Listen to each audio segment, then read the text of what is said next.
Gear Mondays, the greatest Metal Gear podcast ever. I don't agree with you. Releasing on Monday, every Monday. How did you patch into my radio frequency? Stinks in here. Bad.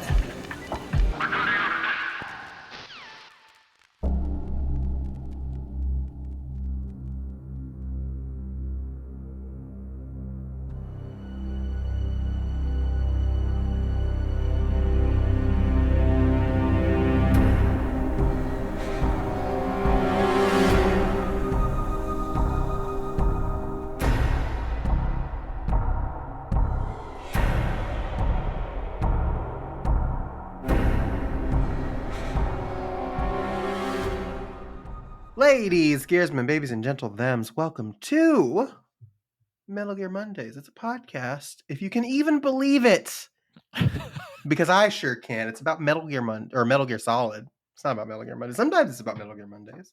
We just had an episode on that was occasion. about Metal Gear Mondays on occasion. But we're here today for a very special occasion, and by we, I mean me and Alessio Summerfield. Oh, hi. Oh, hey. We're here with another interview, and we are in the middle of our Metal Gear Solid Delta Snake Eater coverage. We're in our Delta era. We're in our Delta Air Bay. Throw them up. Let's see, throw them up. Throw up the Deltas, baby. The Daft Punk triangle. Yeah. But yeah, so we're here to do an interview with the voice of Colonel Volgin, Neil Ross. Also, sorry, I didn't mean to talk over his name, Neil Ross. Also, speculation, because he voiced a quote Navy SEAL on Metal Gear Solid 2. I think he's the. It's a dude guy. Yeah, I think that's him. It's a dude. I can't think of any other SEAL who says anything other than maybe the dudes that Vamp kills. Like maybe they're like, "Oh, he's over there." The yelling, yeah. But and I'm sure we should have asked Neil. He might not have in a perfect. but... Yeah, I was gonna say in a perfect world I would have asked Neil, but I know for a fact he probably would not have remembered. Yeah. But anyway, more on that later. Yeah. So primarily though, we do know him as the voice of Colonel Volgin, which is very relevant for what we're doing right now in the game. Yeah, and it was a very fascinating interview. He's a very fascinating dude. He's lived a lot of life. He has a lot of very iconic roles that many of us, including me and Alessio, have grown up hearing. And crazy good. life. Yeah, really great to talk to him. Which you're gonna hear like a summary of his life, but he wrote a book in 2018, which called Vocal. I can't remember the subtitle off the top of my head, but it's called Vocal Recall. Mm-hmm. The life and something. Oh, now I feel bad. Vocal Recall. I've got it right here. Vocal Recall: A Life in Radio and Voiceovers. Yeah, and so we did confirm it is a Total Recall. It is pun. Yes. That came out in 2018. It's a hefty book, but it's a very interesting, very well written book. It's also got an audio book. It's narrated by Neil. If you care, if that's your bag, baby. So he was kind enough to send us a copy of the written one. Yes. But just for shits and giggles, I checked to see the audiobook and I listened to the little sample. And it sounds great. So as you would expect. Yeah. And as you'll discover on the interview, he sounds Volgin adjacent. Like that's just his voice. So if you like the idea of Volgin narrating a book to you, yeah. So very like a lot of presence in his voice, much like, but yeah, plenty of stuff that we talked about in there about like his time in radio and getting into acting and some various stories about his time in the booth and like what it's been like for him as an actor. Yeah, we had a really great time talking to him. So we very much appreciate Neil coming on the show and giving us another one of our patented interviews. Oh yes. So really quickly, I do want to read our show sponsor for the episode. We'll do a quick little Patreon plug. We'll plug PRGE real quick because we do have some updates, and then we will dive into it. So this episode is brought to you by Thomas Moose. Thomas Thanks, Thomas. Moose. Thomas, Um, you gotta make it out to PRGE. Be cool yeah, to see you. yeah. Yeah, but if you want to be a sponsor of the show like Thomas, you can go to patreon.com/Metal Gear Mondays at $10 a month. You can be in the rotation to be a sponsor of an episode. We have a new sponsor from that pool every single episode. You can also get video episodes. So this podcast and the Patriot Club, which is our monthly whatever Crab bag. podcast Yeah. that we do with Chad and Nick. You can find that on Patreon, and you can get the video versions of those episodes. For $5 a month, you get access to the audio version of the Patriot Club, which is really cool. And then for $1 a month, you get access to our Discord, which is just a ball of laughs. Love the Discord. Yeah, it's a lot So of fun come in on there. in. Yeah, a lot of fun Yeah. in there. I don't But- want to get ahead of the cart, but put the horse ahead of the cart. But sorry, cart ahead of the horse. What the fuck is Cart that? ahead of the horse. Yeah, Yeah, that's the thing. That's the thing. There they we say. go. That's the thing the humans say. Yeah. The moderation and host team are having discussions about Yeah. adding some potential additionals to some of the tiers, so that will come in to play at a later date. Yeah, adding stuff to some of the tiers, and even in some cases doing some additional content that anybody can access as well. So there's a lot of stuff potentially coming down the pipe that you can look forward to as a listener and a supporter. Yeah, including updates on our PRGE presence. So just a quick heads up. This is great. God, this is exciting, y'all. What the fuck is going on? Yeah, this feels Hell like yeah. a between all the stuff that we're doing with the Patreon and between like thank you guys so much. There's been I think we are very close, if not already, have crested the most support we've ever had. So thank you guys so much. But I think in the history of the show, and it's funny because this and Lily and I were talking about this, but us coming back felt like it was going to be just sort of like a victory lap, not a huge deal. We're just going to cover a couple things. But now it's weird because we're hitting like the top of our game. Yeah, we're like across writing the board. new chapters that we didn't expect to be writing. It's like production's higher than it's ever been. Support is higher than it's ever been. And now we can add some milestones. So we are going to be doing some of the headline panels at PRGE. So on Saturday at 11 a.m., Saturday, October 18th at 11 a.m., we're going to be hosting a Metal Gear Solid cast panel with David, Debbie Mae West, and Paul Eiding. Talking about it's Eiding. It is Eiding. Yeah. God, see, it happens to me all the time. It's like a puzzle. We've known. Listen. Okay. Listen. I'm not even like this with anybody else. It's just nobody else. I love Paul Eiding like I love my own grandfather. Okay, that is wonderful man. We've known Paul for years at this point, and for some ungodly fucking reason, neither of us can ever get his goddamn last name correct the first time. It's like whenever I try to spell the word Odyssey or exercise, it's never correct the first time. And Paul, if you're hearing this, you're not. I'm so sorry.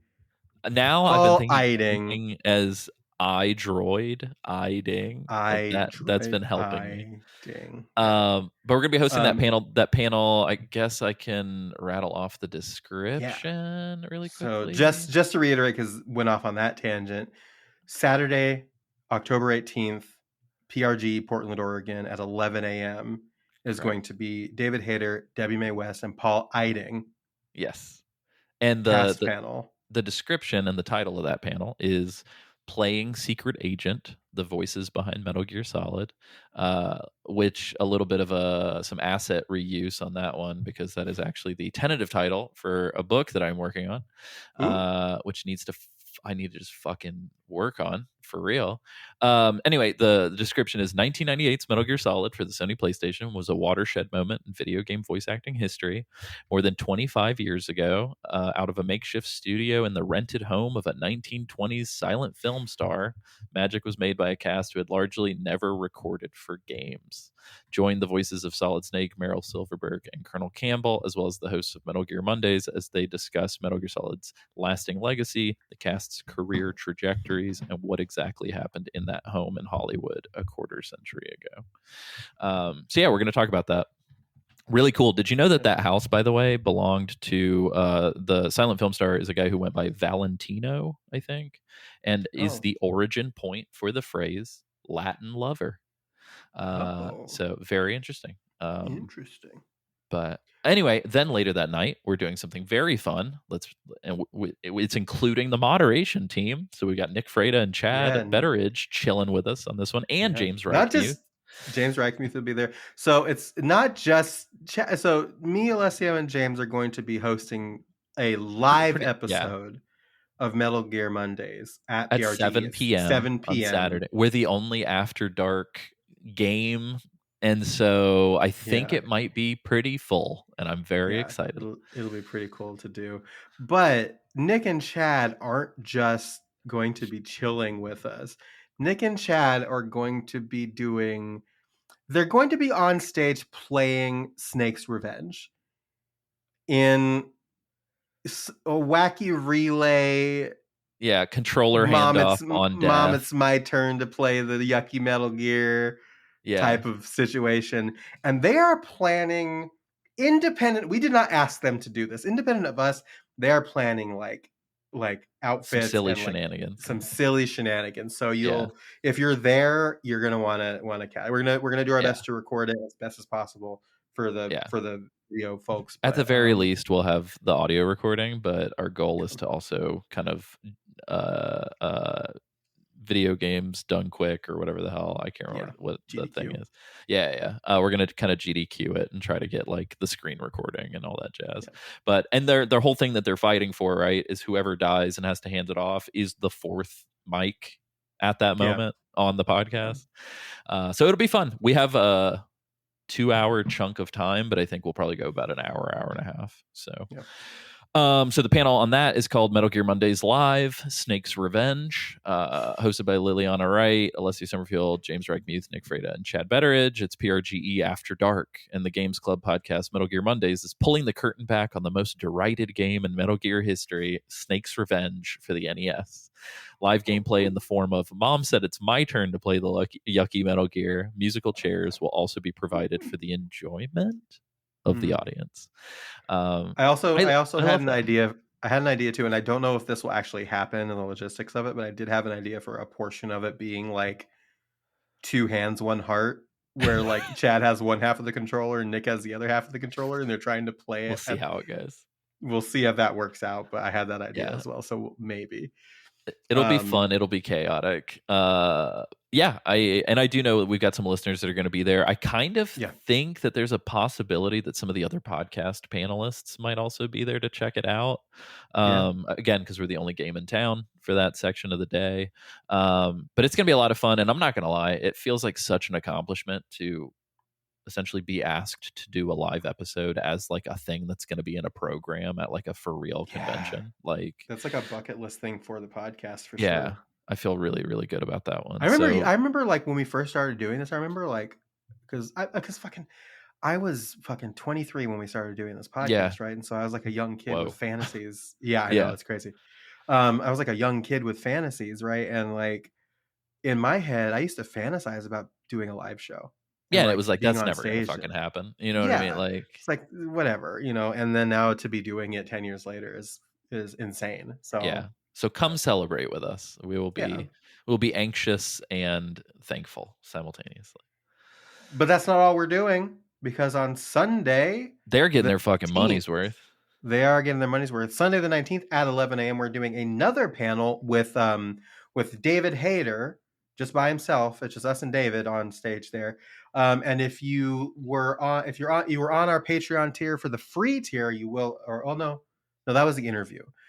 Mm-hmm. We did a PRG episode last year before we brought the podcast back, because we were there last year doing a couple panels as well. And you may remember the Cam Clark panel we did, where it was tons of fun, like a pseudo quiz show that was just like really goofy. In Cam's own words, the best panel he'd ever done. Yes, that is a shoot. That is not kayfabe. That is true. Literally fact. a quote. Yeah. Literally a quote from Cam. We're going to be doing that with David. So we're going to be doing another pseudo quiz show with David. So again, that's going to be probably the goofier one, and then we're going to the Metal Gear one. I wouldn't say straight laced, but the cast panel. Yeah, it'll be a little bit more a like little bit more straightforward. kind of like But what the our David- normal interview episodes are like. Yeah, but the David panel is going to be the Silly. the silly Sally stuff. So Yeah. that's on And that Sunday the is 19th at 11. Yeah, Sunday at 11. So both are at 11 of the MGS panels. So Saturday at 11, Sunday at 11. And so that panel is called The Man Who Voiced 1,000 Snakes. Whether he's been solid, naked, old, or some non-canon spinoff in-betweener, David Hayter has voiced Metal Gear's sneaky hero Snake for nearly 30 years. But did you know that David is also a successful screenwriter, a film and TV actor, and that he had arguably the best haircut of 1994? Learn about all of this and more as the hosts of the podcast Metal Gear Mondays grill David about his past, quiz him on the nitty-gritty details of his work, and sneak a few other surprises into the mix. So yeah, it's been great. I will be contacting Paul, Debbie, and David probably this week to start sort of a pre-panel rapport. And for you guys listening to the show right now, we have secured interviews with all three of them that we will do kind of like we did last year as like a 20-minute like another conversation with situation. So we'll have that stuff. I think because it's 3 panels and because we have the interviews and all that other stuff, I do think that I might not include the panel audio in the PRGE episode, and we maybe will release those as separate potentially. We'll figure it out, but at the very least, just know Metal Gear Mondays Live will be its own episode because I'm not about to put an hour and a half long episode inside of another episode. So we'll do our PRGE 2025 episode, and then we'll do MGM Live. MGM Live will probably release in the normal rotation. So it'll preempt a Delta episode, but or maybe the other way around. I think PRGE will be a mainline episode, and then Metal Gear Mondays Live will just drop at any moment. Either way, one of our PRG episodes is going to preempt the Delta coverage, so just be aware. Yeah. So so I knew we said we were going to be bi-weekly, but we have now released a fucking weekly episode for over a month. So here we are. But yeah, and PRGE is actually not going to interrupt our show schedule at all. So thankfully it worked out to where we're going to record the next Delta episode this week, and then it will come out the Monday before PRGE. Maybe the Monday. I hope somebody has noticed the gag at this point, but I won't say what the gag is. Every Monday. Yeah, we've released on Monday every Monday for all 10 years. 10 years. I don't know what you're talking about. Didn't miss a single week ever. But, anyway, I am about to pee my pants. So we should probably do it on camera. Oh God. You won't, coward. On that one wonderful note, you guys brace yourselves for an awesome interview with Neil Ross. Here we go. It's just a box.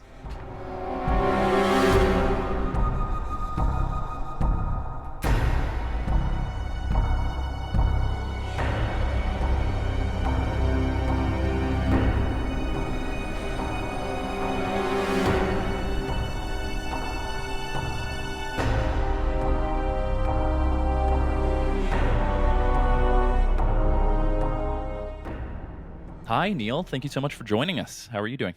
I'm doing well. Thank you so much for the invite. It's a pleasure to be here. It's a little surreal to Lily and I were talking, and I was like, man, I wonder if Neil put on a voice for like the role that we predominantly know you for. And as soon as I listened to part of your audiobook, I was like, nope, that's just what Neil sounds like. Just it's excellent. What he sounds like, yeah. It's always so impressive when like the voice, like the larger than life voices are literally just what a person sounds like, and I think you're definitely one of those people. Well, of course, this podcast is dedicated to Metal Gear Solid primarily, right? Yep. So that that character that I played was a voice. I don't know if you're interested in the. Hang on a second. There, I'm clearing my throat. I don't know if you're interested in where that voice came from, or.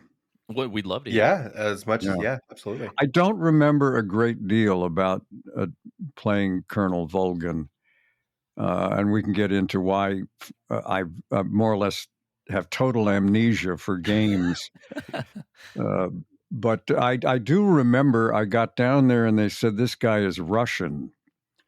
And I thought, this is wonderful. I will spend the whole day doing this, and I love to talk like this. And they go, no, he doesn't have an accent.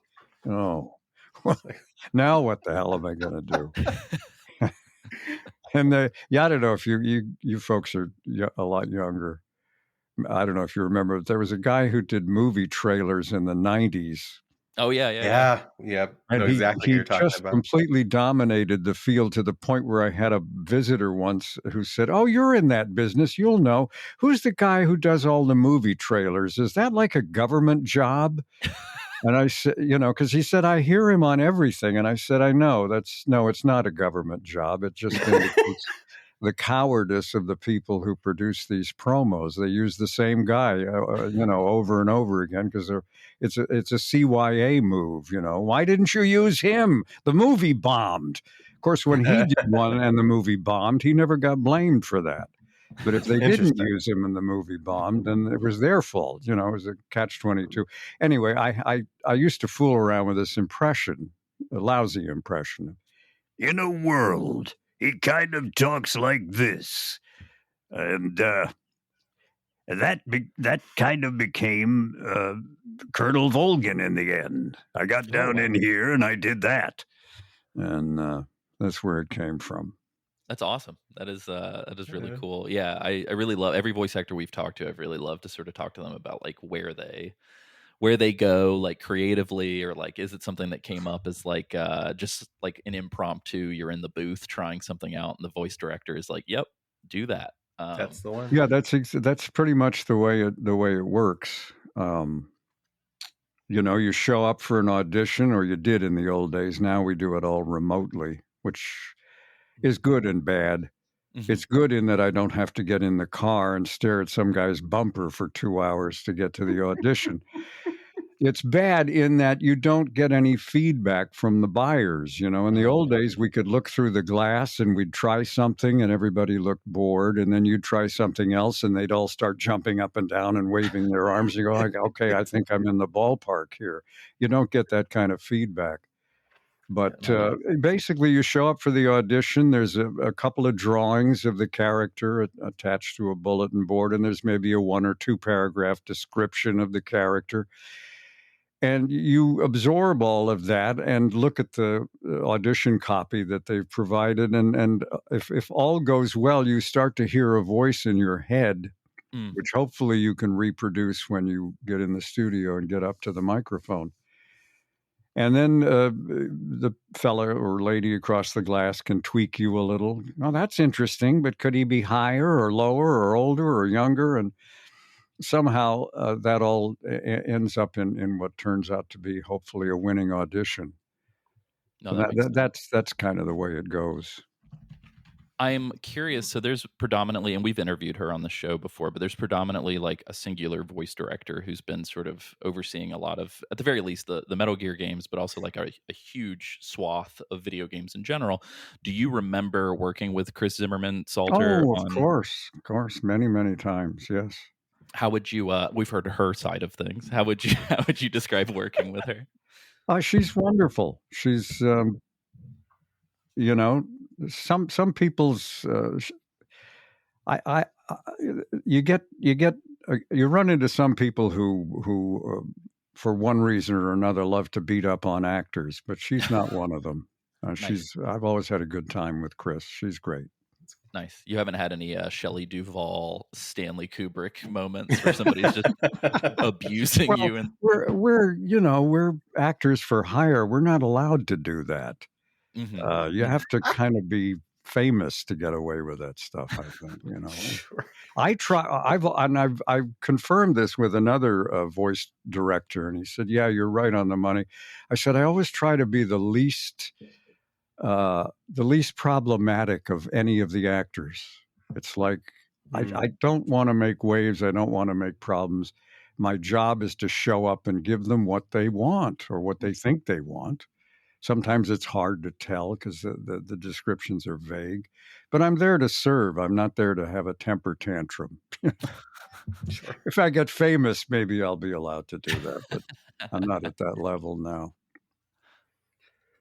But you work. So, for the purposes of this show, you worked with Chris doing Metal Gear Solid 3, which obviously, as we talked about, you have like the Amnesia 4, which I'd love to get into. But it turned 20 years old last year, and they've just remade it. It's out in new graphics, and I think for the most part they've reused everybody's lines.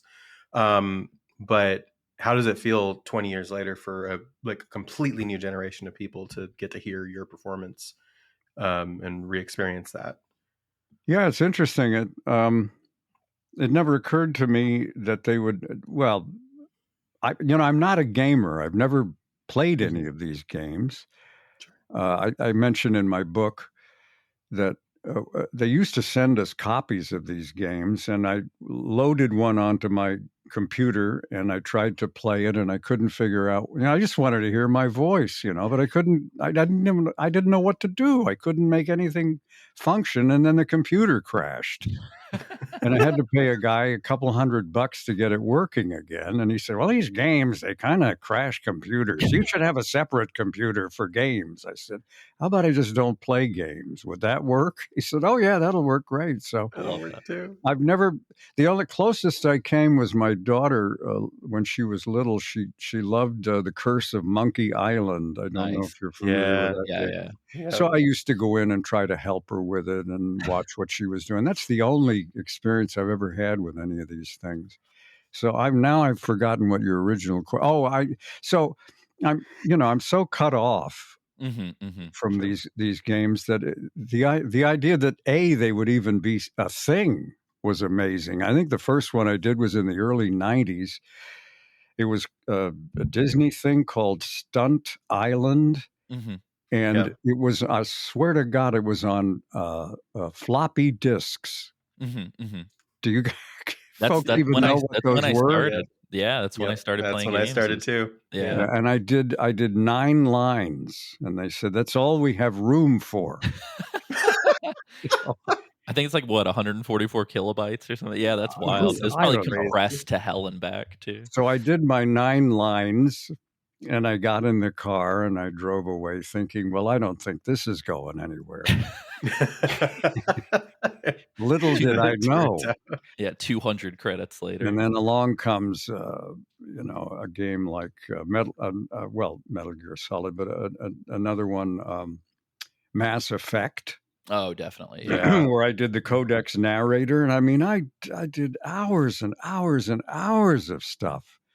And somehow they had room for it and all the other actors. The way it's changed in 20, 25 years is astonishing.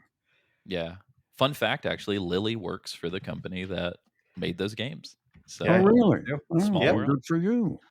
Yep. Thank you. Yep. Well, so I'm fascinated. I won't live to see it. You guys will, but I have this theory that entertainment it's all going to converge into one thing. I'm sure. Where you'll be in the movie with Tom Cruise. You'll be in Mission Impossible 39, and you'll be right next to Tom Cruise. You'll be in the movie. It'll be some kind of hybrid between movies and games, and you'll be in it with your vision goggles or whatever they're called. And yeah, of course, Tom Cruise is never going to die in this. He'll anecdote. He'll still look like he's about 41, and he'll be running around. He'll be great. Yeah, for sure. Somehow. Neil, when reading that story in your book, which I found absolutely hilarious, the question one of the things we've talked about on this show over the years multiple times is that, so I'm a filmmaker and also a writer. Lily is also a writer. I have been a musician for several years as well, both like orchestral and bedroom variety. But one of the things I see your axes in the background. But one of the things we've talked about over the years is how video games might be the only medium that doesn't really teach you how to engage with it and expects that you have like 20 years of knowledge codified in your brain about how to mechanically do these things. And so Thank you. I appreciate that. I got that game that I talked to you about, and I took it out of the package, and I'm going, where's the instruction manual? yeah, And Yeah. there wasn't one. And then I loaded the thing, and it's, well, now what do I do? And yeah, I'm randomly clicking stuff. I was, and as they say, it crashed, and that was the end of my gaming career. But I, yeah. I thought I've got to find a 14-year-old kid to show me how to do this. It's actually yeah. so funny because they tutorialize them these days even more than ever before, but they're also so much more complicated than they used to be that it's just who can even at this point. Yeah. It's almost like if you didn't grow up with it. Because like my wife, I mean, non-derogatory, like couldn't care less about video games. And the few times that I've sat her down and been like, hey, this is like a bite-sized 3-hour experience. It's really cool. Like the interaction makes it so much more like emotionally impactful. You should check it out. Mhm. And she'll get like an hour in and be like, why isn't this a movie? I don't care about that. You know what I mean? And so it's interesting to see how she has zero kind of foundational knowledge. And so she just kind of ends up flailing with it and then gets frustrated and walks away. You know what I Yeah. mean? But nice. Yeah. with Unfortunately. with Oh, sorry. Go ahead. well, I was gonna say with respect to Metal Gear, like I said, they reused a lot of lines. They did like very I know a couple people came back to do like very minimal pickups. Did they have you re-record anything for No, the no, remake? I haven't heard from anybody. I have no idea what's going on. I didn't record anything new. Mm. Contractually, do they have the lifetime perpetual worldwide I right guess they, for your voice? I guess they do. I mean, I don't want to get into inside Right. baseball stuff, but my feeling was, uh, if they're going to re-release the game and reuse my voice tracks, that's kind of like a rerun, and that I should totally generate a residual, and it doesn't under the current contract. And I tried to call that to the attention of the negotiators, but they were so focused on the problems with AI Yeah. that they didn't Yeah. have a lot of bandwidth left over to deal with my stupid little issue. So at the moment, no, we don't see another nickel, and I feel like that needs to be addressed. Yeah, I But agree. but Yeah, obviously AI was the huge stumbling block, and I get that. for sure. Yeah, it's funny. So like I've worked in film and television now for like probably 13, 14 years. And my parents are always like, oh, like these people, they always get residuals and everybody's loaded. And I was like, Yeah, no, to be totally frank, like I feel like a majority of the actors and creative that I work with, it's like they get paid like any other freelancer. It's a work for hire, it's a one and done. And then the network owns it forever. And you know what I mean? And it's just, especially these days, I feel like with the yeah. big streamers, they don't play ball. They just say it's ours. You're either on board or screw you, kind of a thing. Well, if you work union, which I Yeah, do, as far as the television and radio commercials and TV commercials and appearances on camera and voiceover, that's all covered with the contracts, and we do right. get residuals on that stuff. But games, it's still kind of the Wild West Hmm. in some respects. Yeah, I know for game And developers too, they're doing a big union push, but the industry yeah, is definitely yeah, fighting back because they rely on crunch and yeah. kind of having these people work 24 hours a day to get these big giant games out the door. But it is funny, civilians. If they've seen you on TV once, they assume you're fabulously wealthy, Hmm. and Yeah. that just ain't the way it works. Yeah, The stars, of course, come away with millions, but Yep. the day players, the character people, hmm, it's a day rate, and it's a nice rate if you're working steadily, but you may go right. months with nothing or longer. And the Yeah, only thing that keeps you afloat is residuals. yeah. Especially during some of these strikes too. It's like Yeah, I Yeah. know yeah, so many writers that burn through life savings and all this yeah. stuff while they were.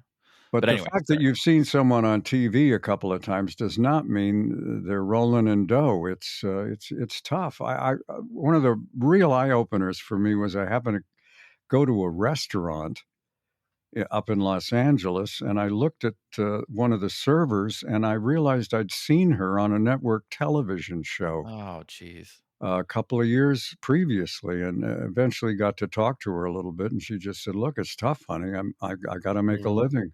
Right. Yeah. And Especially these days, for sure. I've Like, I think seen her since, and she got into voiceovers, and I think she's doing fine now. But no, it's rough if Yeah. you're below a certain level on the pecking order. Right. So in your book, and you mentioned this briefly at the top of the interview, but there is a quote that says, when it comes to your game work, it says, "In many cases, I don't remember having worked on the game at all, and I certainly couldn't tell you what I did in it." You mentioned having an amnesia for your game work. What does that mean? Where does that come from? Well, it comes from the fact that you work alone. At least I always have. Now, maybe there are sessions where they're using multiple actors together, but never when I've done games. I'm doing my lines completely isolated. In some cases, the director doesn't even know what the action is. It's like, why am I saying this? Well, I don't know. And then you have to sort of invent some sort of motivation to get the character to say those lines. That's crazy. And there's just nothing you can hang on to. I might remember the studio where it happened, but I mean, it's all. What I tell people is, look back in your own life, pick a day 5-10 years ago, a 4-hour period, a Tuesday afternoon, 15 years ago. What were you doing? Tell me in excruciating detail what happened during that 4-hour period. We're waiting. Tell Yeah, us. exactly. That's kind of the way it is. You get in, you make your Z, you get out, and then it's gone. Yeah. Whereas if you work an animated show, you're working with other actors usually, and there are multiple episodes and silly things happen, and you can tell stories about the other actors and the jokes they told and the fights they got into with the director. But none of that applies to games. It's just a 4-hour period of time during which I do lines, and I have no idea why I'm doing those lines. Right. It's like reading an audiobook. And it just all sort of evaporates. And it's terrible. I'd love to, and my wife says, "Why don't you just make something up?" But if I could, I would have been a writer instead of this, because I'm a pretty good writer, but I just can't think up any good plots. Yeah. Because they're thinking of stuff, and I go, "That's absurd. Nobody would buy that. It's ridiculous." And eventually I give up, so. It's Try to funny. keep those stories straight in your head too. Yeah. Well, that's the other thing. Wait a minute. At the other convention, you said blah, blah, blah. I did. Oh, God. Okay. Got to keep them guessing. I definitely want to. I mean, we're going to intro the book. I'm sorry for the listener. We have introed the book at the top of the episode, but I do want to talk to you about it and kind of intro Here I have it. a visual aid. Hey, there it is. Nice. There's Nice. Put that full screen, Alessio. Let's get that in there. Absolutely. Look at that. If you don't like the reading the book, it's a great doorstop. So. No, it's very good. And to be fair, I have it grabbed me in a way that, like, every time I sit down with it, I kind of blow through quite a lot of it at a time. But for me, it was like, and I know we talked about this a little off mic, but for me, it was really special because it's like my professional mentor growing up had like worked for NPR for 25 years and like had done phone syncs and always had these wonderful stories about like interviewing like Todd Rundgren and all these people. And so that paired with like me working college radio station for 2 years, and now obviously I'm doing podcasting. Even though I work in film and television, it's like, I don't know, I have a very soft spot for hearing about like radio stories and all these, like, especially classic sort of old school, like kind of the I don't know, I don't want to say like the baby steps of the industry because radio's been around forever. But hearing sort of like modern DJing in its like incubation stage has been like captivating. But I was super curious because, like, Neil, you've you've been doing this for a very long time. You have like crazy stories. Like, I mean, there's a laundry list that I wrote on our outline of just like absolutely batshit stories that just pertain to your life. But why wait until 2018 to put something like this out? Like, what was the impetus to put this out? Well, yeah, it's interesting. If nobody had invented the computer or word processing, you never would have heard anything from me because I'm a rotten typist. And I would try to sit down and write a letter to the editor, and I'd make so many mistakes. Then you get the white out. Do you even know what I'm talking about? Oh, 100%. Yeah. Yeah. We're not. We remember the world before the internet. That is. Okay, Yeah, I don't we're like like to the presume. we're like the Anyway. last generation of people that remember a world that didn't have the internet in it. So. Huh?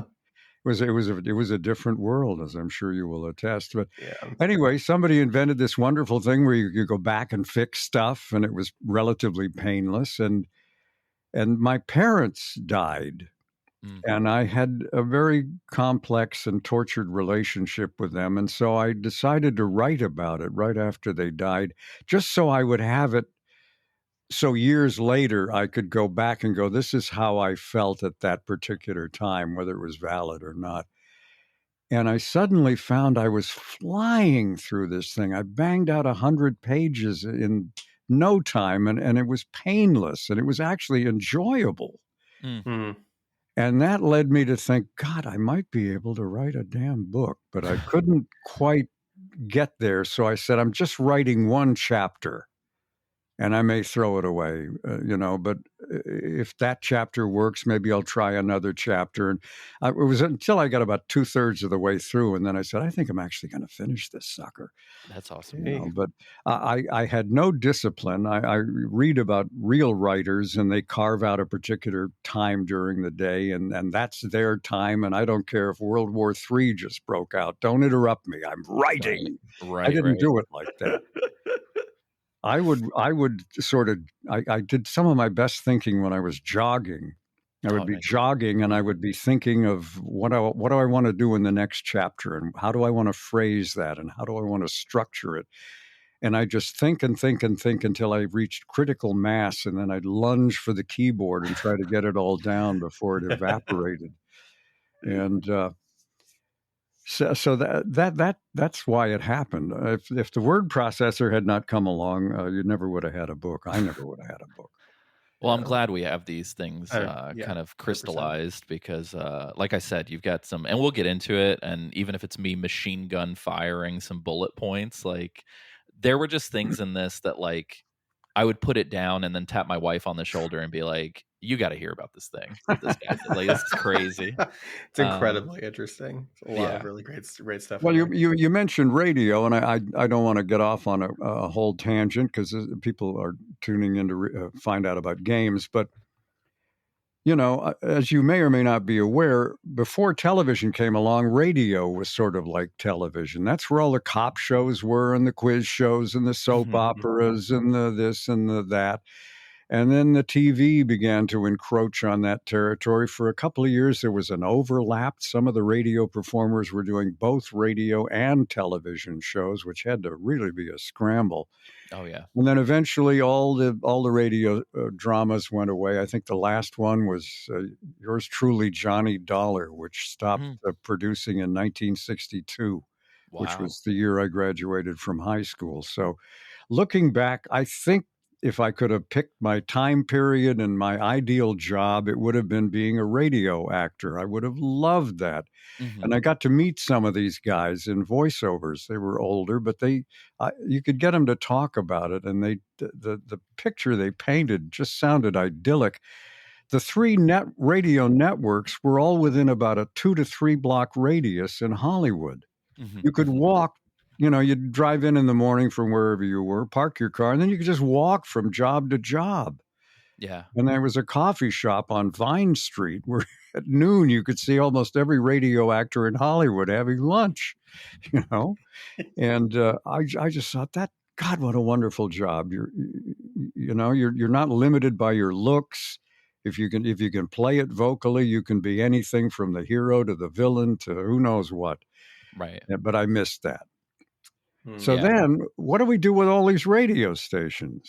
You know, Shock jocks. You got to get the at soundboard with the the fart sound. time in the late 40s, early 50s, there was some talk of, well, maybe we just take them off the air. I mean, who needs them anymore? We've got television. But then along came the transistor radio and the car radio that was inexpensive enough to where the average person could buy it or buy a car with a radio in it. And these the portability of radio is kind of what saved it. And there was a show on called The Make Believe Ballroom. And if you listen to it, it sounded like a guy doing a remote broadcast from the biggest, most glamorous supper club you could possibly imagine. And, wow. The singer would end, you'd hear polite applause, you'd hear tinkling of dishware, and and the announcer would say, well, that was Patty Page doing, and now coming to the stage is Frank Sinatra. And he's going to do whatever he's going to do. And an applause, and then Frank sings. The whole thing was done with sound effects and turntables in the studio. So cool. There was no make-believe ballroom, although listeners would write in, where is this place? Do you need tickets? How do I Yeah, the lineup is stacked. What is and this? So these station owners said, well, maybe just a guy, it was all guys then, I apologize for that, but I wasn't in charge. Maybe just a guy in a room spinning records can get an audience. And that was when the disc jockey was born. Some of the stations as a gimmick would stay on all night, and there would be a guy playing records. But now it was like, well, we'll do this around the clock. Mm-hmm. And then they started to refine it, and it became a thing. And when I was growing up in the 50s, disc jockeys were stars. Mm-hmm. Because if you think about it, they were the conduit to the music. There was, you could go down to the record store and maybe they'd let you listen to something before you bought it. But I mean, to find out what all the new songs were, you had to listen to the radio. The DJ was the conduit. Mm-hmm. And some of these characters were wonderful entertainers, I thought. Yeah. And one evening, or late at night, I suddenly had this, because I had no idea what I wanted to do with my life. Mm-hmm. I suddenly had this epiphany. I could be a disc jockey. And I announced this to my parents the next day, and my father threw a noose over the beam in the living room, and my mother put her head in the oven, and But that's what I did for the first 20 years, and you could argue whether I should have moved on quicker or not, but that's the way things worked out. I didn't actually get into voiceover work till I was almost 40 years old. Yeah, no, and I definitely really want to talk about the transition because that was a really interesting part of your story. And I think for some folks who have like multiple interests, it's like that sort of corridor from one thing to another can be a huge struggle. But I did really quickly want to talk about one part of your book that I found like incredibly depressing, but it makes total sense. Is like you talking about these awesome like rock stations and people playing like pop records and all that stuff, and then all of the stations kind of, or a majority, slowly kind of turning over to this like 24-hour news kind of talk radio. And as a huge music nerd, it's like that really bummed me out because like, I mean, I do love listening to podcasts and audiobooks and talk radio sometimes. Well, what happened was FM came along. Mm-hmm. And its sound reproduction was so vastly superior to AM. Yeah, when you were talking about AM radio, I was like, I don't think I've heard AM radio since like the 90s when my dad would listen to something like somewhere in in the late 70s, early 80s. I mean, every station I worked for, what are they doing now? They're either foreign language or right-wing talk. Mm-hmm. Nobody's playing music on AM anymore. Right. And so that's what happened. All the music went over to FM, and the AM stations had to figure out something to do. So it was either sports or politics or all news, but it was all talk. But back in the good old days, it was strictly an AM world. And as I mentioned in the book, if you were in a sort of a rural area where you couldn't, the local station just, now we're just going to play this country music because that's what the audience wants. Love it. And you're a teenager and you want to hear, the hits. And at night, Where's Casey Kasem? at night, the big AM signals from stations in Chicago and New York suddenly blast out over 16, 17 states. Suddenly you're in, some little burg somewhere, but by God, you can hear Chicago. Mm-hmm. And that's where you hear the hit records. And then Wolfman gets on a 250,000-watt Mexican station, starts broadcasting his stuff into the States. If you ZZ Top has a song called "I Heard It on the X," and what they're referring to is XERF in Ciudad Acuña, Mexico, and that was the station Wolfman was originally on, and they were putting out, I think, 250,000 watts. They didn't even bother to go on in the daytime; it wasn't worth it. But at night, I mean, they were virtually blanketing the country with this crazy guy who'd invented this character and played these songs. Yeah. To your point, I think a big reason too why these like radio DJs were like these household names is because, I mean, it's sort of akin to the reason why we were able to have like a Beatles back in the day, whereas now it's like interests are so splintered and you've got like niche of niche of niche of niche. But back then, much like television where you only had a handful of channels, it's like other than regional kind of reasons as to why these stations couldn't be picked up across the country or whatever, you had like the whole state listening to the same voice every day. And so I found that really interesting. But anyway, going back a second, just because I want to segue back into your work, it's like when you were talking about your interest in acting, and I know early on in life you were doing these fun kind of character voices and you were doing these fun kind of impersonations, and I found that whole section very funny. You talking about sort of the, I don't want to say struggle. I'll let you say that if that was the case, but like you going from radio to acting and you like doing these courses and doing all these different things to like actually bridge that gap and put in the work. It's like your work ethic, it sounds amazing. And it's like, and I know that must have been a whole lot of hard work. And so it's like, I do want to hear a little bit more about like what that transitional period was like. And if you have any advice for people who are going from one thing to another like you did. Well, it was a very different world. It was pre-internet. And for a long time, I didn't even know the voiceover business existed. I used to wonder who voices these national television commercials, who voices these national radio commercials, who narrates these documentaries, who provides voices for cartoons. And I had a sort of a theory, well, they must be on camera people moonlighting. And that was true in a few cases, but I had no idea voiceover existed as a thing unto itself. And then in the early 70s, I found out, yes, there's a whole thing called voiceovers, and these people have agents, but in those days, it was happening in New York and Los Angeles, and that was it. If you were not in New York or Los Angeles, there was really no way to have a voiceover career. So it hinged on me getting to Los Angeles. I didn't want to go to New York, largely because they weren't doing any cartoons in New York. And I felt like one of my strongest things was character voices that I've been fooling around with since I was a child. And so I thought it has to be Los Angeles. And then it was a case of just being able to support myself while I somehow segued into voiceovers, I hoped. So in 1978, I landed a job in Los Angeles, and almost immediately I started looking for an agent. Couldn't find one. I thought I would send out some tapes, and people would call and go, "My God, you're here at last. Now show business can begin."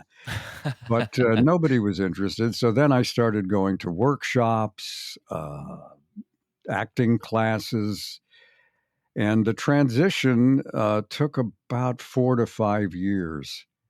But at the end of that period, I suddenly realized the tail is wagging the dog. I'm making more money outside the building than inside the building. I really don't need to be in radio anymore. And so I actually gave my notice and quit, which was a weird feeling. I mean, my whole life I'd had a paycheck, and now it's like oh, keep your paycheck. I'll make money in voiceovers now, I think.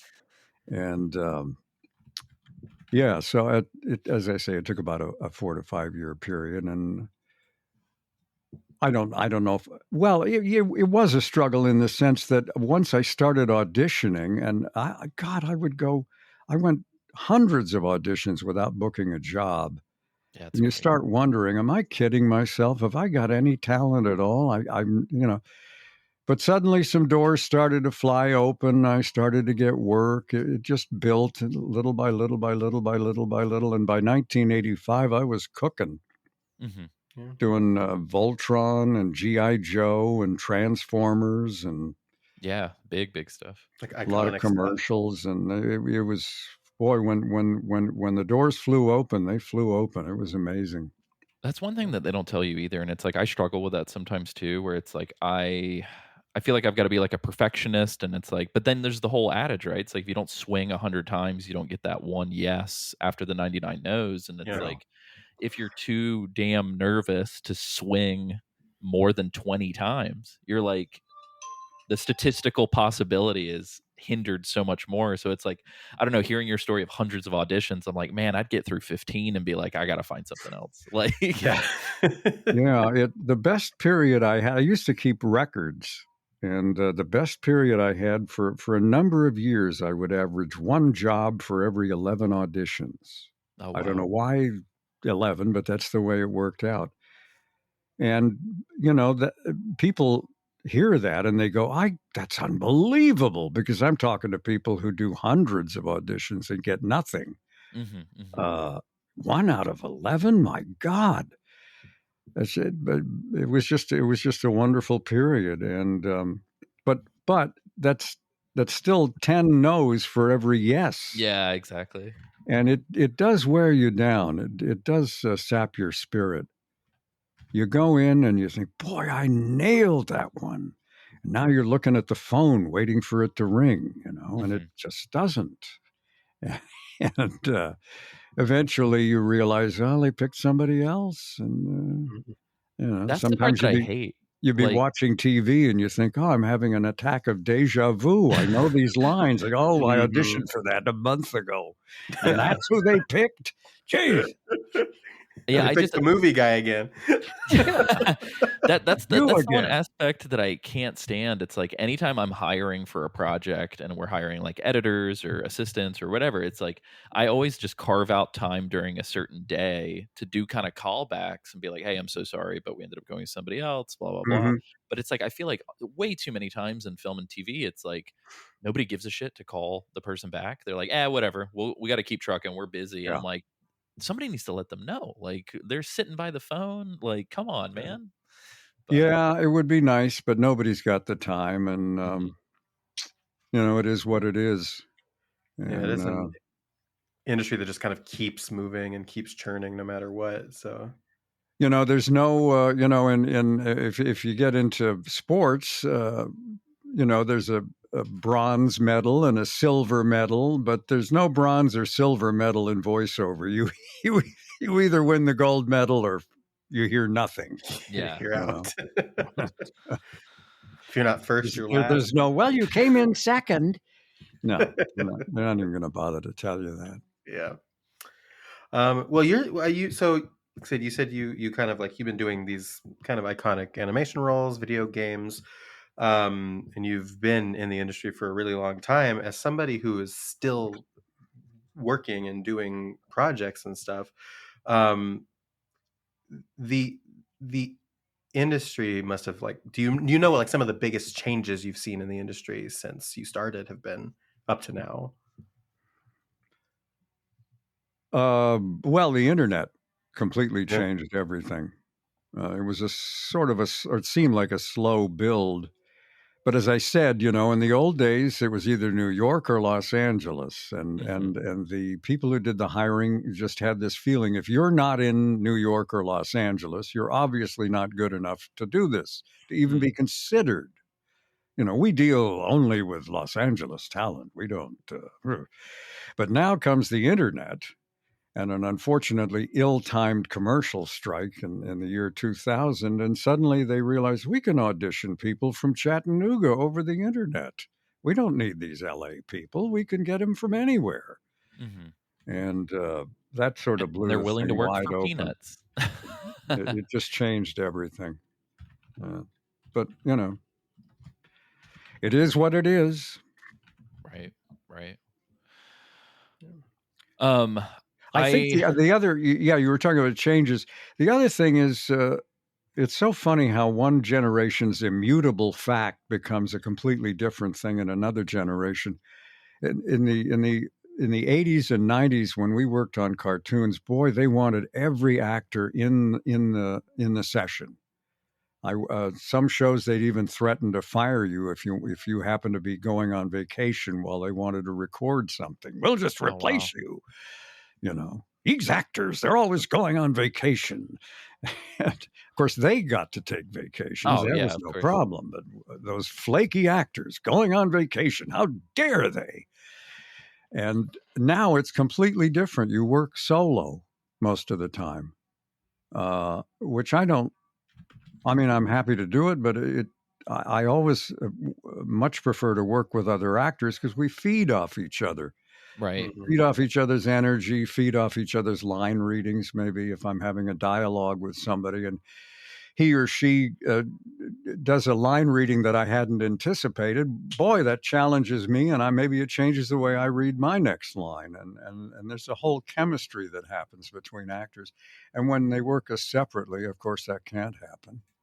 Yeah. You just, you do the best you can, but it is crazy that so I have been working, which sounds insane. I've been working remote since March of 2020, like legitimately. Because to be frank, a lot of these like post houses, especially in TV, are like, oh, we figured out we can deliver these shows without even having to pay for office space. So it's like even all these New York based companies, it's like we just have a legal office in Manhattan, and everyone else is everywhere. But it's like it could be 100 video calls. It doesn't matter. The moment I get in a room with a creative partner and we're talking scripts or we're talking whatever, the energy is electric. And it's like, and I miss that so much. And so it's in my day to day, I'm like, I don't leave the space that you see behind me. But when I do get these moments where I like fly up to New York for a meeting, or I like meet with a friend and we're talking about a show that we're pitching or whatever, it's like, it feels like magic. And I'm like, man, I miss this so much. But, Neil, going back to the insanity that is your life, I just want to rattle these off because I don't want to take up too much of your time, and I feel like I need people to know these things. So you were born in London on the last day of 1944, even though you're a dirty liar and tell everybody you were born January 1st, 1945. But there were like Nazi bombs dropping while you're being born. Flash forward and you've got like obviously like your father and your mother, but your father's Canadian, your mother's English. You moved to Canada. Flash forward again, you're joining the Navy to avoid the Army drafting you for Vietnam, which sounds crazy. And then essentially, and correct me if I'm wrong, you like live a real life Good Morning Vietnam for a little bit, where you're doing like this work in Saigon. And it's just, I don't know, that to you suddenly being on the 75th Academy Awards, reading the names and all that stuff, like being the announcer. It's just, my question was, what the hell is your life, Neil? It's just, it's insane. I don't know. It sounds, you have had a very full life, and it's crazy to read about. Yeah, if nothing else, writing the book kind of called that to my attention. If you had asked me before I wrote the book, I'd have said, I had a pretty ordinary life. I mean, compared to a lot of people, just day to day. But then you start looking at it on the page and you go, that is kind of wild. To put it mildly. Going to Vietnam was certainly not my idea. Yeah. I don't know that it was anybody's idea. Yeah, unfortunately. And I was only there for 45 days, and I did nothing heroic except drink the local beer, which took some courage. But I did get to Vietnam and reported on the Forrestal disaster, which just happened to happen while I was there. Mm-hmm. And many years later, one of those reports surfaced on the Mutual Network, and I have a copy of it. It's the oldest recording of my voice I possess. Oh wow. It's He's talking to you from Saigon in 1967. That's crazy. That's wonderful. Well, it's crazy too because as you had mentioned, like you missed the Tet offensive by like a year, and so Yeah, it's like to just yeah. hear that you missed this, like, I don't know, this insane moment that, to be totally honest, could have completely changed your life. I mean, it would Sure. have in Oh, an yeah. insane way, Oh, and so yeah. it's like these near misses are just as interesting to read about as the things you were a part of. Yeah. No, I'm very happy I missed the Tet offensive. But That's a party I worth missing. did spend the summer of love in Saigon, which Hey. probably wasn't the best timing. I should have been in Haight-Ashbury, but the Navy wouldn't go for it. It's not quite their tempo. No. I do want to ask a quick question because another thing that you've noted is that in games specifically, the directors seem to want you to scream a lot, lots of yells and screams and things like that. Not just in games, but again, you've been doing animation for so long. What have been if you remember, what have been some of like the weirdest, most bizarre direction requests you've gotten in your career? Bizarre direction. Well, other than get down during your Vietnam years. Yeah. I don't know. It just popped into my mind, but a job I actually did get, being Clyde the Ghost Monster in Pac-Man. The character was described as a cross between Butch Cassidy and, oh God, I've forgotten some two things you couldn't possibly reconcile together.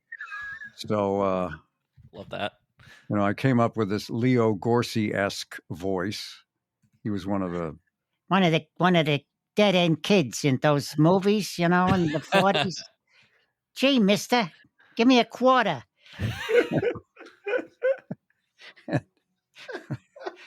That's very good.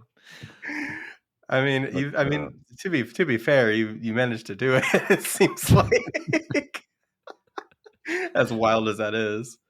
But no, I mean, most direction you get is valid. It's just a case of sort of interpreting what they want, and most of the time, luckily, I've been pretty successful at that. But again, as I said, that's the job is show up and give them what they want if possible. Right. Yeah. Do you find that you like get the freedom to play around with it much, or do you just try to just do what it will vary from director to director, and project to project. Sometimes they're very specific about what they want. Sometimes they're open to improvisation. You kind of have to read the room and try to do what's appropriate or not do what's inappropriate. I'm curious. We haven't really touched on this, but I did notice just in your credit sheet quite a few of these, including on one of my favorite films. But it seems like you do a lot of diegetic voices for film as well. Like maybe it's a voice on a radio, maybe you're an announcer, maybe you're an additional voice in the background or whatever. But I noticed you had a credit for being John Malkovich, which Yes. I was very intrigued by.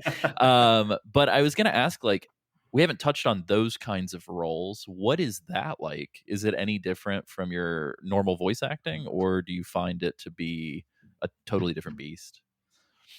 Well, it's fun. It's glamorous. It's a mood. Who wouldn't want to be in a movie? Yeah. Admittedly, it's just a voiceover, but it's a movie. Right. And so these jobs, they just materialize. Sometimes you read for them. Sometimes a casting person remembers you from something else and says, "Oh, he could do that."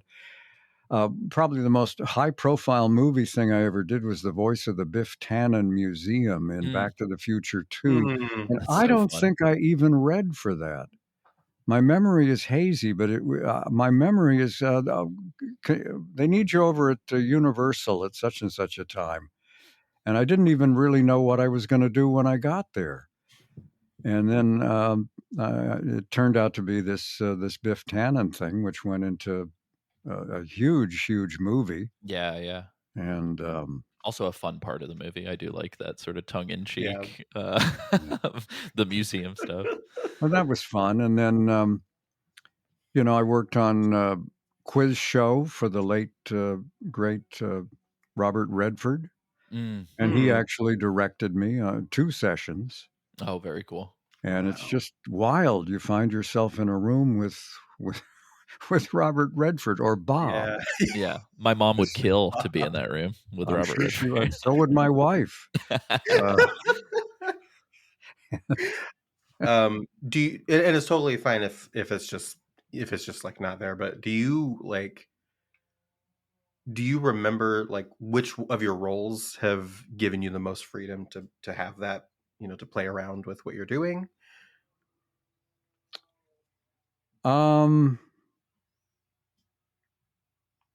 Trying to think. Trying to think and nothing happens. Um, Did you get that quarter yet, kid? it will depend. It will depend on the director and the project. That makes sense. Yeah.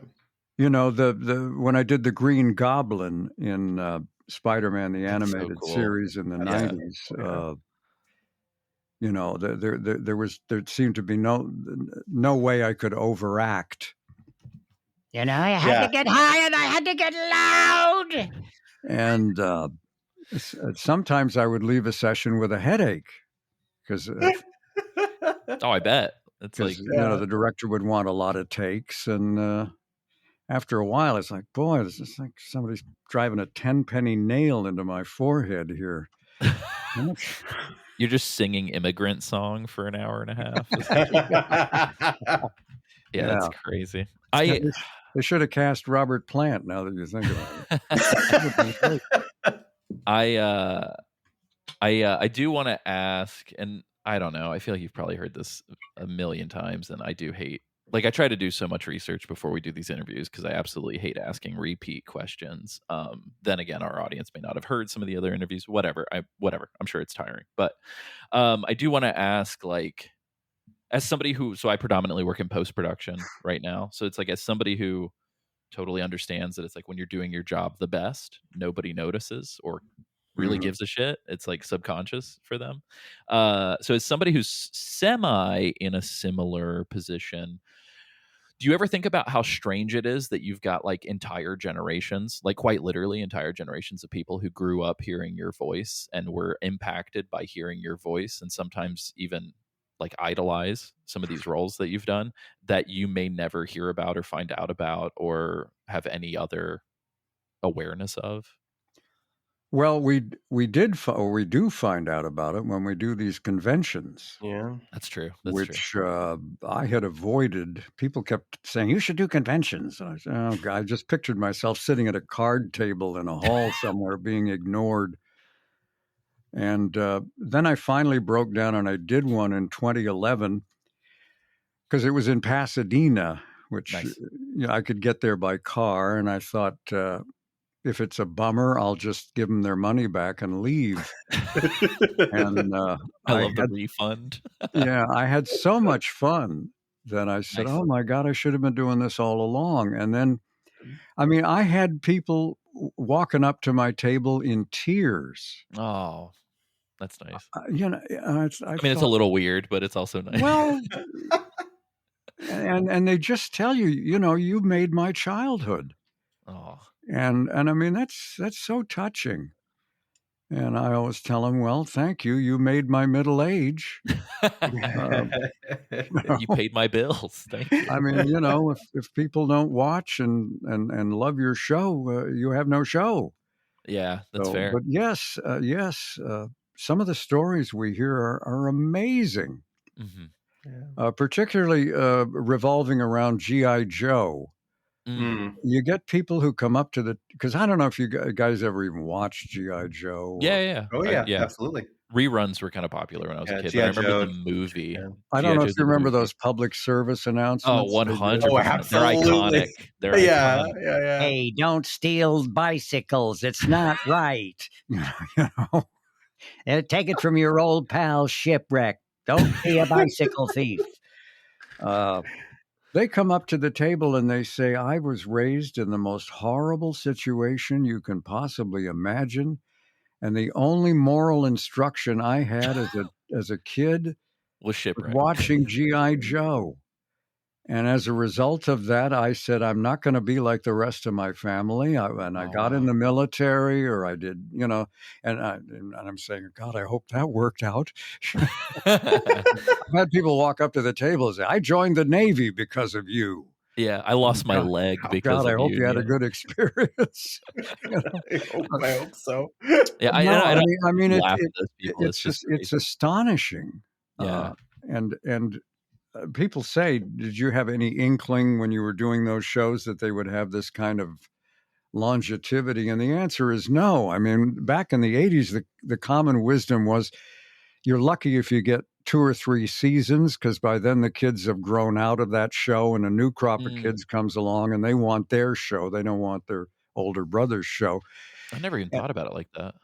That's the way. That was the conventional wisdom in animation in those days. The Smurfs, I think, lasted for 7 seasons. That was unheard of. Yeah, that's crazy. My God, this 7 seasons. And now look, you've got The Simpsons been on 40 years or whatever the hell it is, and some of these other shows that have lasted so long. And then the fact that people remember, because we stopped recording in the 80s.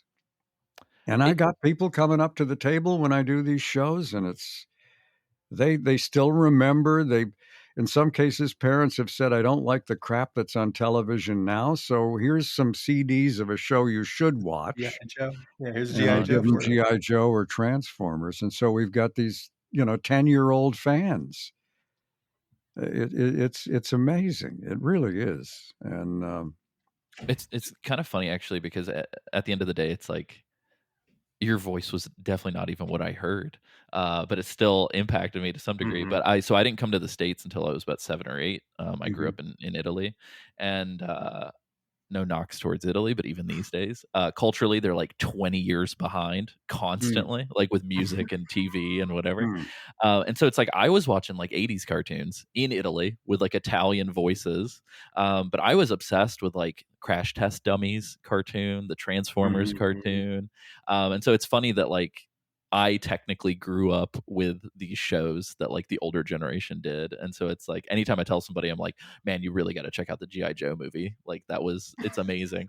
People are like, how old are you, dude? But it is funny because it's like, it does become like kind of cross-generational. And especially now that you have every single thing available to you at any given moment, it's like some of your fans might be 13 years old right now. You know what I mean? Yeah. But speaking of conventions, and I just want to touch on this before we kind of get to the end of our time. We talked about this off mic, but we will be at a convention. We're going to the Portland Retro Gaming Expo, and we are super privileged to be hosting some panels. One of those panels is with Paul Eiding and Eating. Good Lord, what? Why do I always? It's Eiding. It's Eiding. It is Eiding. Okay. See, I second guess it, and then I say the wrong thing every time. But anyway, but we're going to be hosting with Paul. We've talked to Paul several times, once in person. Super amazing guy, really sweet guy. But do you have anything that you want us to relay to him on your behalf? Oh, just howdy hi, and have a great convention. Nice. Love that. Well, you have a convention of your own coming up, which I would want to give you a chance to promote. And we will have talked about this at the top of the episode, but I wanted to talk about just your book is called Vocal Recall, A Life in Radio and Voiceovers. There it is. Pop it up. Is that a Total Recall reference by any chance? Yeah. Yeah, it's a ripoff on Total Recall. I love that movie. This was the working title. Nice. Oh, Eventually, wow. I will come up with the real title, and I never did. People made suggestions, but somehow I kept coming back to this, and I like it. I like it a lot. Sometimes the first draft is the best draft, you know? yeah. Got to stick with the best. So if you're listening, please check out Neil's book. It is very good. Yes, if But I can what? do the plug real quick, it's Yeah, of course. Yeah, it's absolutely. available at Amazon, and there's also an audio version that's available at Audible, and that's really all you need to know. Neil Ross, Vocal Recall, and that should get the job done for you. Should just about do it. What else do you have coming down the pipe? Like you said, you have a convention that's coming up. Please feel free to talk about that. But Yeah, I'm going to what do else is up? VoltCon, which is based on the show Voltron, Wow. Okay. and that's happening the 18th and 19th of this month in Indianapolis. Nice. Okay. And complete details are available at voltcon.org, not .com. Ooh, it's a full organization. .org. Ooh. Voltcon.org, and all the information is there, and I'm looking forward to that. I've never done a show based on Voltron, so we'll see how this works out. Yeah, that's interesting. Bunch of 40-year-old dudes bringing their action figures. As we've sort of figured out, you could do if it has a big enough fandom, you can do a convention about anything. Quite frankly, so Voltron doesn't surprise me. We'll see. There are huge conventions based on Transformers. Yeah. The TFCon conventions, I've done a number of those, but they're all over the place. Yeah. Toronto, Chicago, Florida, LA.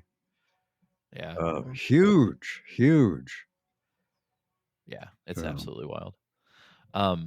Well, Neil, it has been an extreme pleasure. I'm glad that you wrote us back. I love that you were like, look, do we have to talk about the games? Because but you'd be surprised. Like, other than a handful of voice actors, a majority of them, it's just conversations like this. You know, we talk very briefly, and then we kind of go, and that's what people enjoy listening to. We get a lot of fan letters that are like, "Oh man, this interview was really incredible. Thank you guys." So I just want to say thank you for don't count on that with this one, but. Thank you for taking the time. I'm always very humbled and very surprised and appreciative whenever folks like you take the time to come be on a show like ours. So I really appreciate my it. pleasure. I always enjoy talking about my favorite subject, which is me. Amazing. Very cool. Well, yeah, thank you so much yet again on behalf of us and our listeners. And yeah, this has been great. We really enjoyed the conversation. All right. Well, I'll see some of you in Indianapolis, I hope. Yeah, definitely go. If you're not coming to Portland to see us, you should absolutely go see Neil. So there you go. Shouldn't be a lot of flying west. I'll be flying east. Maybe we can wave at each other from the air. Yeah, from the plane windows, just as they're flying past each other. Yeah. Mr. Buck.